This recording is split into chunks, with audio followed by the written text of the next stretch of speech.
तुम्हारे ऋणी हैं और सदा रहेंगे, तुम जैसा प्रेम नहीं कर सकते। गोपी ने कहा क्यों? अरे तुम केवल हमें चाहती हो, हम तुम्हारे अतिरिक्त और भी बहुत कुछ चाहते हैं, पर तुम केवल हमें चाहती हो, हम केवल तुम्हें नहीं चाहते, इसलिए तुम सा प्रेम नहीं कर सकते। तो जिस शब्द से आरंभ कर रहे हैं श्री स्वामी जी, हित तो कीजिए, श्री ठाकुर जी का हित और जीव क्या करेगा? श्री ठाकुर जी से और क्या हित किया जाए? वैसे तो भक्ति का अर्थ ही है जो भगवान का सुख हो, भगवान के सुख का विधान करे। देखो भक्ति बीच में आते ही भक्त और भगवान दोनों को आनंद में सराबोर कर देती है। भक्ति ऐसी है जो भक्त और भगवान दोनों को आनंद में डुबो देती है। पर ऐसा मैंने एक प्रेमी संत के मुख से सुना था, बोले श्याम सुंदर क्या चाहते हैं आपसे कि आप उन्हें चाहें, बस आप प्रभु को चाहें। और ध्रुवदास जी की वाणी में भी इसका प्रमाण मिल जाता है कि ऐसे तो प्राण दिए ये प्रेम ना पाइए, और अगर किसी को मिलता है तो बस इसको चाहने से मिल जाता है। इतनी सुख को लल चाहिए, लल चाहिए। हमारे श्री गोपालाचार्य जी महाराज तो कहते थे जब कोई श्री ठाकुर जी का दर्शन करता है तो जैसे किसी स्वादिष्ट वस्तु को देखकर मुख में पानी आ जाता है। महाराज तो यही कहते थे, बोले जी ठाकुर जी को देखकर जिसके तन मन प्राण ललचाने लगे ना, पर उसे देखकर ठाकुर जी को सुख होता है, उसे देखकर ठाकुर जी को आनंद होता है। ठाकुर जी का मन होता है झट से जाकर इसकी गोद में बैठ जाएं, इसका आलिंगन कर लें, इसको अपने हृदय से लगा लें। अरे इसी संसार की इच्छा, इसी चाह ने तो आज तक आपको मुझे सताया है, सता रही है। संत कहते हैं ना, चाह बुरी सबसे बुरी, चाह नीच में नीच। अरे बोले तू तो पूर्ण ब्रह्म था जो चाह न होती बीच। ये चाह नहीं तो सताया है। लेकिन भक्ति कहती है चाहिए, खूब चाहिए, सतत चाहिए। पर हम क्या चाहें? हो नंदलाल बिना ना रहूं री, हो नंदलाल बिना ना रहूं। एक बार ये भाव जीवन में लाकर देखिए कैसे रस घुल जाएगा। अभी कहा ना मैंने आपसे, व्यक्ति बड़ा इतरा कर कहता है, बोले हम नहीं, हम तो एयर कंडीशन के बिना नहीं रह सकते, अमुक वस्तु के बिना नहीं रह सकते। किसी व्यक्ति से भी कहते हैं आपके बिना नहीं रह सकते, आपके बिना नहीं रह सकते।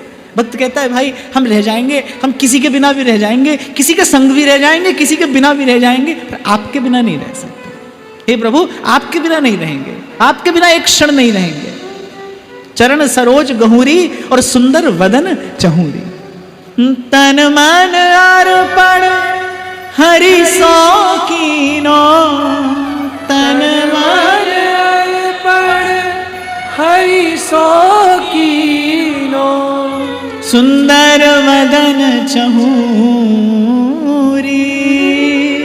सुंदर वदन चहूरी। और इस सर्वस्व के न्यौछावर के उत्तर में आपसे क्या चाहते हैं प्रभु?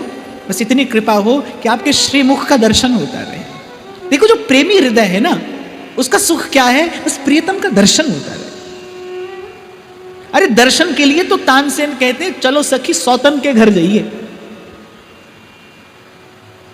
चलो सखी सौतन के घर जाइए। गुजरी, सौतन के घर जाइए, मान घटे तो का घट जाइए। किसी ने कहा अरे सौतन के घर जाने से अपमान होगा। अरे अपमान ही तो होगा। मान घटे तो का घट जाइए, पी के दर्शन पई। प्रीतम का दर्शन तो होगा, श्याम सुंदर का मुख तो निरख लेंगी। चलो सखी सौतन के घर जाइए, सौतन के घर जाइए। अरे चलो रियाली ब्रिजराज मुख निरखिए। रसिक संत कहते हैं चलो रियाली ब्रिजराज मुख निरखिए, यो जगत की लाज सो काज नहीं सरेगो। बोलिए आजकल करने से काम नहीं चलेगा, आज अभी चलिए और ब्रिजराज मुख निरखिए। मान घटे तो का घट जाइए, मान घटे तो का घट जाइए, पी के दर्शन पे। ये जो बन अंजुरी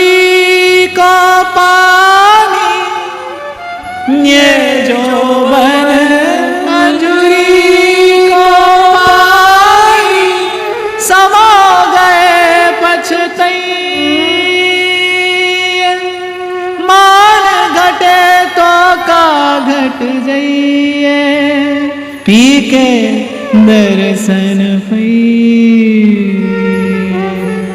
चलो सखी सौतन के घर। नित्य गाते हैं आप और मैं कि स्वामी ने वृंदावन में रखिए। अच्छा, व्यास जी कह रहे कैसे भी रखिए, खग मृग पशु पंछी या बन के चरण शरण रख लीजिए वृंदावन में। क्यों? क्योंकि आप वृंदावन से बाहर जाते नहीं, आपके दर्शन के बिना हमारा जीवन नहीं। दीजो वृंदावन वास, निरखु श्री राधा वल्लभ लाल। मैंने देखा है भाई, मैं जब से आ रहा हूं, मैं तब से देख रहा हूं, कितना भी कोई भजनानंदी संत क्यों ना हो, उसका नित्य का कैसा भी नियम हो, कैसा भी उसका साधन हो, कितना भी भजनानंदी संत क्यों ना हो, पर राधा वल्लभ लाल के दर्शन के बिना तो नहीं रह सकता है। श्री जी का सन्मुख अवश्य होगा, श्री जी का दर्शन अवश्य करेगा। निरखूं श्री राधा वल्लभ लाल। तो प्रभु को जो चाहना है, प्रभु की जो चाहना है, प्रभु से चाहना नहीं, प्रभु को चाहना, प्रभु की चाहना, यही प्रभु का हित है। इसी से प्रभु को सुख होता है। उसी की बात श्री स्वामी जी कहते हैं, हित तो कीजिए कमल नयन सो, और कह रहे जा हित आगे और हित लागे फीको। बोले हाँ ठीक है, मान लेते हैं तुम्हारे संसार में भी होता होगा कहीं प्रेम का दर्शन, पर ऐसा दर्शन नहीं होता। ये तो पहले आपसे कह देता था ना, मान लेते हैं आपके संसार में भी सुख है, पर आप ये बात मान लीजिए कि वहां सुख तो है पर कच्चा सुख है, सच्चा सुख नहीं है। तो यहां प्रेम भी है तो कच्चा है, सच्चा नहीं, कच्चा है। फिर आगे कहते हैं, कै हित की जय साधु संगति सो, साधु संगति सो, जावे कल्मष जी को, कमल नयन सो, कमल नयन सो। और फिर कह रहे हैं और यदि हित करना है तो क्या हित कीजिए, साधु संगति सो, जावे कल्मष जी। अब कहना तो पहले ये चाहिए था कि पहले साधु संगति से हित करिए, पर पहले कमल नयन से हित की बात की। क्यों? बोले पहले उस सुख की झलक दिखाई, पहले उस सुख का लोभ मन में उत्पन्न किया, फिर कह रहे हैं भाई अब ये सुख चाहिए तो जाना कहां पड़ेगा, कै हित की जय साधु संगति सो। बोले ये हित मिलेगा यहां से, जावे कलमश जी को। अपना कितना भी साधन आपका क्यों ना हो, पर उर अंतर का कलुष बिना संत की कृपा रूपी जल के नहीं जाता। मैं उदाहरण देता हूं, कितना ही महंगा साबुन क्यों ना हो, पानी के बिना तो किसी काम का नहीं भाई। बिना जल के वो शरीर का मैल नहीं धो सकता। अगर साबुन ना भी हो तो भी खाली जल हो स्नान तो हो ही जाता है। एक छोटा सा प्रसंग मुझे स्मरण आ गया, शायद यहां अरब के आसपास कहीं की घटना है। कोई आदमी पधार गया, सज्जन व्यक्ति था। अब वो अपनी वसीयत में क्या लिखकर गया, बोले आधा हिस्सा जो है हमारी संपत्ति का वो तो मेरे पुत्रों को दे देना, चौथा हिस्सा मेरी पुत्रियों को, और पांचवां हिस्सा मेरे सेवकों को। और भाई बड़ा बूढ़ा व्यक्ति है, वो कह रहा है मेरी अंतिम इच्छा यही है, इसे पूर्ण अवश्य करना। सज्जन व्यक्ति था, सज्जन व्यक्ति के जाने पर संसार को कष्ट तो होता ही है, दुख होता ही, वैसे भी सब दुखी थे। लेकिन सबको ये लग रहा था कि भाई इस व्यक्ति की बात को तो पूरा किया नहीं जा सकता। क्यों? क्योंकि संपत्ति क्या है उस व्यक्ति की, बोले 19 ऊंट है उसकी संपत्ति में। अब 19 ऊंटों को सबसे पहले तो आधा आधा कैसे कोई करे, बोले आधा मेरे पुत्रों को देना, चौथा हिस्सा मेरी पुत्रियों को, पांचवा हिस्सा मेरे सेवकों को। अब सब लोग बड़े उदास बैठे हैं, बड़े परेशान बैठे हैं कि क्या हम अपने घर के बड़े व्यक्ति की अंतिम इच्छा भी पूरी नहीं कर पाएंगे, कि कैसी परिस्थिति हमारे सामने आ गई। अब एक फकीर जा रहे थे ऊंट पर, उन्होंने देखा, पूछा। अब साधु कैसा होता है, पर दुख दुखी, किसी को परेशान देखा साधु रुक गया। घर में मृत्यु हुई है तो उसने शोक संवेदना प्रकट की, पर बोले उससे भी बड़ी परेशानी क्या है कि हम अपने घर के बड़े व्यक्ति की अंतिम इच्छा तक पूरी नहीं कर पा रहे हैं। बोले अंतिम इच्छा क्या है, बोले ऐसे ऐसे उसने कहा कि इस प्रकार मेरी संपत्ति का बंटवारा कर देना। अब 19 ऊंट हैं, पहले आधा कैसे किया जाए इनका। अब फकीर ने कहा कोई बात नहीं, आप एक काम करिए, ये जो मेरा एक ऊंट है इसको भी आप अपनी इस संपत्ति में सम्मिलित कर लीजिए। अब उसके बाद आप जैसा उन्होंने कहा वैसी व्यवस्था कर दीजिए। अब कितने हो गए ऊंट, 20 हो गए। बोले 20 का आधा पहले पुत्रों को दे दो, 10 पुत्रों को दे दिए। चौथा हिस्सा पुत्रियों को दे दो, 5 ऊँट पुत्रियों को दे दिए। बोले 5वां हिस्सा सेवक को दे दो, 4 ऊँट सेवक को दे दिए। 10 और 5 15 और 4, और बोले लाओ अब 20वां ऊँट मुझे वापस दे दो। तुम्हारा काम हो गया, तुम्हारा कार्य सद गया, लाओ हमारा ऊँट हमें वापस मिल गया। ऐसे ही संत क्या करता है, सब कुछ आपके पास में है, लेकिन जब तक उसका 20वां ऊँट आएगा नहीं ना, हमारा काम बनेगा नहीं। उसका 20वां ऊँट आना जरूरी है। आंख भी हमारे पास में है, कान भी हमारे पास में है, हृदय भी हमारे पास में है, सब है हमारे पास, और प्रभु को प्राप्त करने की योग्यता की संभावना भी हमारे पास में है। लेकिन जब तक संत की कृपा इसमें सम्मिलित होती नहीं, सब ज्यों का त्यों धरा रहता है भाई। उसी के मिलने से काम होता है। संत अपने स्थान पर रहता है, लेकिन उसका जीवन में आना, उसकी बात, बस उससे बात बन जाती है। तो पहले कहते हैं हित तो कीजिए कमल नयन सो, पहले उस प्रेम का परम विश्राम दिखाते हैं कि सर्वश्रेष्ठ उपलब्धि यही है, हमारा गंतव्य यही है, जाना यही है, पहुंचना यही है। पर पहुंचने का मार्ग क्या है? कह हित कीजिए साधु संगति सो, साधु संगति सो। अब प्रथम पंक्ति में कहा हित तो कीजिए कमल नयन से, और मैंने आपको निवेदन किया कमल नयन से हित क्या है? कि कमल नयन की इच्छा हो, केवल कमल नयन की इच्छा हो, यही कमल नयन से हित है। अब हित तो कीजिए साधु संगति सो, साधु संगति से हित क्या है? साधु संगति से हित भी यही है, केवल कमल नयन की इच्छा से साधु संगति की जाए। संत के पास केवल भगवत इच्छा लेकर जाइए, गुरु के पास जाइए तो केवल भगवत विषयक इच्छा लेकर जाइए, भगवत विषयक भावना लेकर जाइए। मैं कई बार आपको यहां से कहता हूं, जब सत्संग में आते हो तो आने से पहले 2 क्षण की तैयारी करके आओ कि सत्संग के प्रसाद स्वरूप केवल हमारा भगवत भाव प्रगाढ़ हो, हमारा विश्वास दृढ़ हो, हमारी श्रद्धा बलवती हो, फलवती हो। क्योंकि श्रद्धावान लभते फलम भाई, याद रखना, श्रद्धा है तो फल है, श्रद्धा नहीं तो फल नहीं।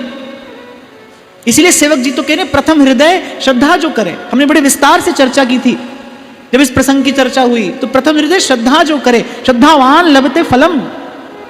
अरे श्रद्धा हो तो व्यक्ति अयोग्य अनअधिकारी से भी प्राप्त कर सकता है, और श्रद्धा नहीं है, और यदि श्रद्धा नहीं है तो फिर मूर्ख होई न ज्ञान, गुरु हुई विरंचिसम। लेकिन श्रद्धा कैसी? बलवती हो। एक भाव होता है प्राणहीन सा, एक भाव जीवंत होता है। मीरा का विश्वास जीवंत है, भक्त का विश्वास जीवंत होता है, उसकी श्रद्धा में प्राण है। तो श्रद्धा हमारी बलवती हो। सर रख दिया तो फिर उठाना नहीं आता है, रख दिया तो रख दिया। अरे जब व्यास जी कहते हैं कि गुरु के माने शिष्य नहीं, शिष्य माने गुरु हुई, गुरु मान ले शिष्य नहीं होता। गुरु किसी को शिष्य मान ले, शिष्य ना माने तो बोले वो संबंध व्यर्थ है। और कह रहे गुरु न माने पर शिष्य मान ले, तो शिष्य की जो श्रद्धा है वो उसको वस्तु की प्राप्ति करा देती है, क्योंकि श्रद्धावान लभते फलम। आज किसी ने प्रश्न पूछा मुझसे, यद्यपि मैं ऐसा कोई प्रश्न उत्तर नहीं देता, पर प्रसंग के अनुकूल है तो मैं पूछ रहा हूं। किसी ने कहा आपकी कथा 6-7 साल से सुन रहे हैं, दीक्षा लेना चाहते थे, 2-3 बार दीक्षा निवेदन पत्र भी लिखा लेकिन नहीं हो पाई, और आज जिनके बारे में सोचा ही नहीं उन्होंने कृपा की और दोपहर को दीक्षा प्राप्त हो गई। तो क्या आपके प्रति मेरे भाव पूर्ण नहीं थे जो आपने स्वीकार नहीं किया? नीचे लिख भी दिया कृपया उत्तर जरूर देना। अब भाई आज जो मैंने कहा, पहली बात तो आपने जो लिखा ना 6-7 सालों से आपको सुन रहे हैं, पता नहीं आप सुन रहे थे कि आप क्या कर रहे थे। आपका प्रश्न सुनकर यहां बैठा कोई भी व्यक्ति आपके प्रश्न का उत्तर दे देगा, जबकि आपकी आज दीक्षा हो गई। आपके लिए मैं व्यासपीठ से बहुत बहुत शुभकामना करता हूं कि आप भजन के मार्ग पर चलें और सफल हो, वस्तु की प्राप्ति आपको हो, ऐसी मेरी आपके लिए मंगल कामना है। पर स्वयं को इस प्रकार की दुविधा में न डालिए। इसीलिए मैंने कहा प्राणवंत हो आपका भाव, आपकी श्रद्धा जीवंत हो। श्रद्धा से फल है भाई, न व्यक्ति से फल है न वस्तु से, आपकी श्रद्धा से आपको फल की प्राप्ति होगी। कितनी बार मैंने यहां से एकलव्य का प्रसंग निवेदन किया, द्रोणाचार्य अस्वीकार कर देते हैं, बोले मैं तुझे शिक्षा दीक्षा नहीं दूंगा। पर एकलव्य कहता है महाराज मैं तो आपसे ही लूंगा, और एकलव्य लेता है। और कैसी शिक्षा दीक्षा जो शायद अर्जुन भी ना ले पाया, वो एकलव्य को प्राप्त होती है। ये किसका चमत्कार है, ये किसका प्रभाव है? ये श्रद्धा का प्रभाव है। इसीलिए स्वामी जी कह रहे हैं हित तो कीजिए, और क्या हित कीजिए साधु संगति सो। साधु संगति से हित क्या है? श्रद्धावान हो आप, आपकी श्रद्धा जीवंत हो। किसने देना है भाई? आपको कुछ प्रदान करना है तो कौन करेगा? मैं कम से कम यहां की बात करूं तो यहां तो वस्तु प्रदान करने वाले एक श्री महाप्रभु जी हैं। निमित्त मैं बनूं या कोई और बने, मैं फिर कह रहा हूं, आपको बहुत बहुत बधाई, आपकी दीक्षा हुई कि निमित्त कोई भी बने, वस्तु प्रदान करने वाले श्री महाप्रभु हैं। लेकिन ध्यान रखना, वस्तु को जो ग्रहण करने की पात्रता है वो तो आपकी श्रद्धा है, आपका भाव प्राणवंत हो भाई, सबल हो, पुष्ट हो। आपने कहा 2-3 बार दीक्षा निवेदन पत्र दिया, दीक्षा नहीं हो पाई, 2-3 बार और देते, हो ही जाती, हो ही जाती। और ऐसे तो भाई 2-3 बार क्या, कभी कभी 6-7 बार भी दीक्षा निवेदन पत्र आता है मेरे पास, 8-10 बार भी आता है। अब नहीं होती तो नहीं होती। खैर, वैसे मैं ऐसा कोई प्रश्न नहीं लेता, पर आज प्रसंग के अनुकूल था और आपने कहा भी, प्रार्थना की, उत्तर अवश्य देना। पर अब दीक्षा हो गई, अब खूब भजन करो और ठाकुर जी को लाल लड़ाओ। और कहहित कीजे साधु संगति सो, साधु संगति सो जावे कलमश जी को। ये छोटी सी बात कहकर मैं आगे बढ़ूं कि संसार के विषय के चिंतन सेवन के कारण जो उर अंतर कलुषित होता है, संसार की इच्छा से उर अंतर कलुषित होता है। ये जो पदार्थ से सुख की कामना है, जैसा मैंने कहा, जिसे वेदांत जड़ चेतन की ग्रंथि कहता है, यही अंतर का कलुष है। यही आपको छल कपट करने पर बाध्य करता है, विवश करता है। क्योंकि देखो, जहां वस्तु उपलब्ध है वहां प्राप्त करने के लिए आपको छल कपट नहीं करना पड़ेगा, लेकिन जहां नहीं है वहां से उसे खींचतान करने के लिए तो छल कपट करना ही पड़ेगा, खींचतान करनी पड़ेगी। छल कपट खींचतानी तो है, मन की खींचातानी तो है। एक स्थान ऐसा है जहां से बिना मांगे मिलता है, और साधु तो कहता है भाई हम तो वहीं से लेंगे जहां से बिना मांगे मिले। कबीर कहता है, बोले बिन मांगा सो दूध है, बिन मांगा सो दूध है, और बोले मांग मिले सो पानी। और फिर कहते, कह कबीर वो रक्त है जहां में खींचातानी। संसार की वस्तु प्राप्त करने के लिए आप कितनी खींचातानी करते हो, कितना छल कपट मन की खींचातानी तो है। संत कह रहे, कह कबीर वो रक्त है जहां में खींचातानी, बिन मांगा सो दूध है। और आप देखो, बिन मांगा मिलता है तो कहां से मिलता है? बिन बोलिया सब किछ जानदा, बिन बोलिया सब किछ जान।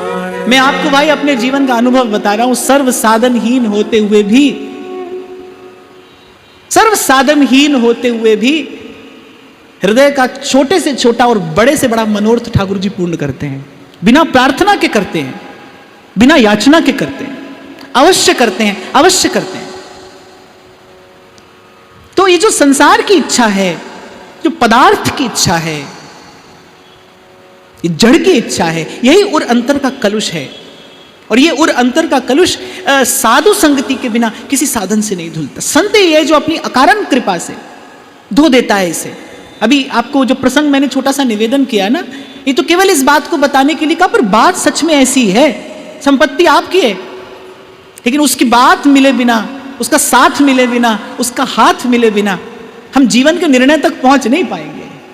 जीवन के निर्णय तक पहुंचना कठिन है। फिर कहते हैं,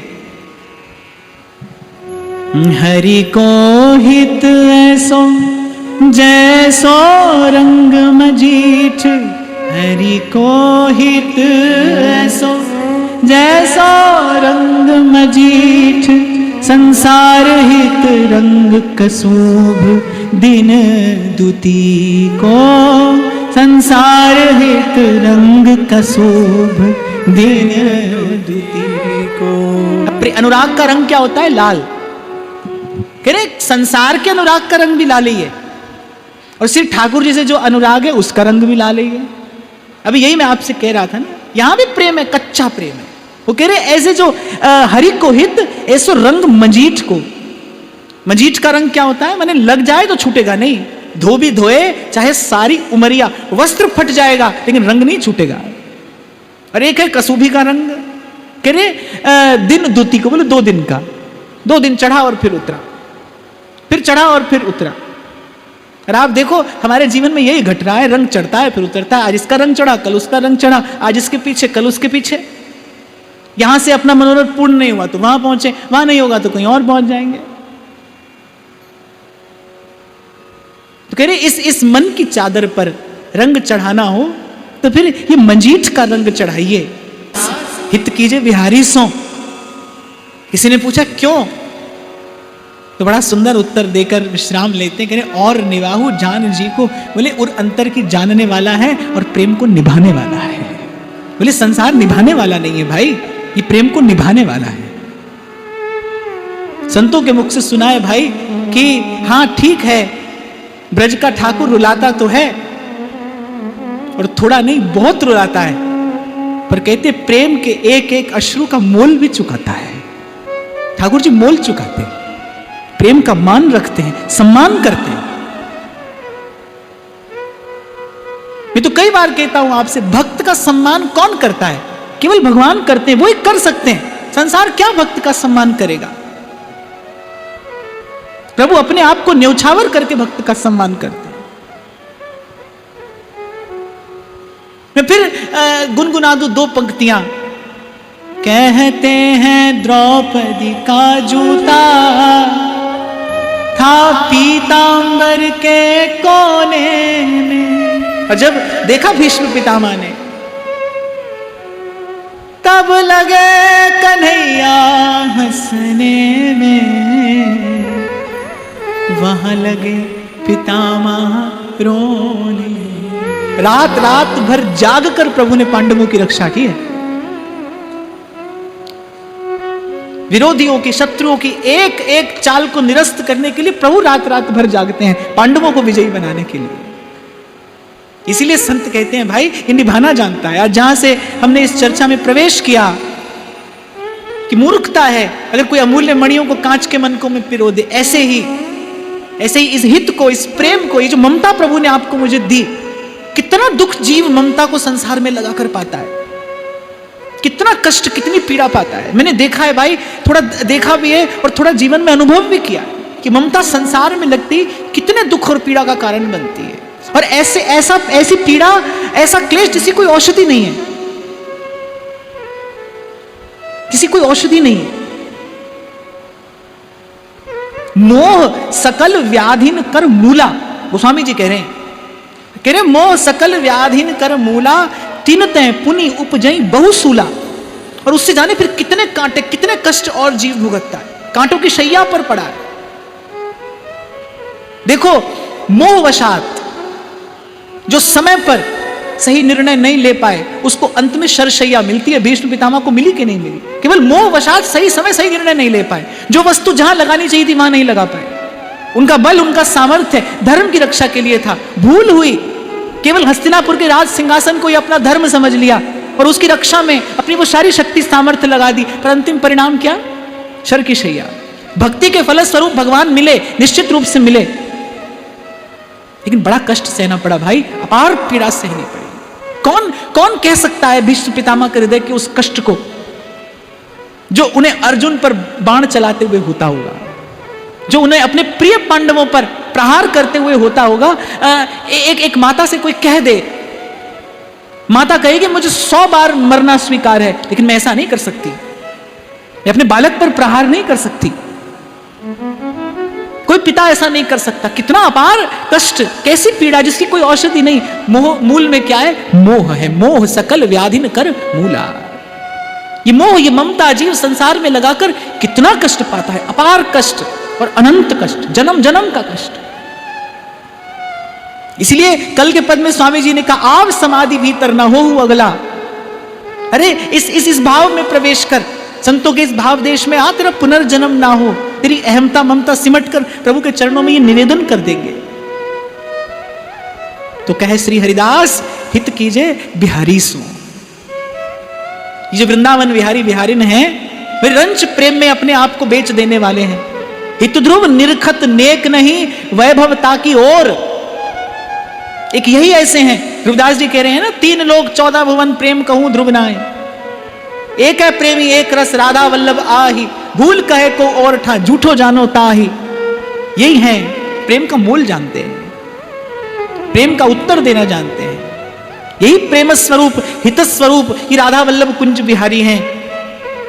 संत की बात मानिए तो फिर हित करना है तो इनसे करिए। हित कीजिए बिहारी सो और निभाहु जान जी को। हित तो कीजिए कमल नयन सो, कमल नयन सो, जाहित आगे और हित लागे फीको, कमल नयन सो।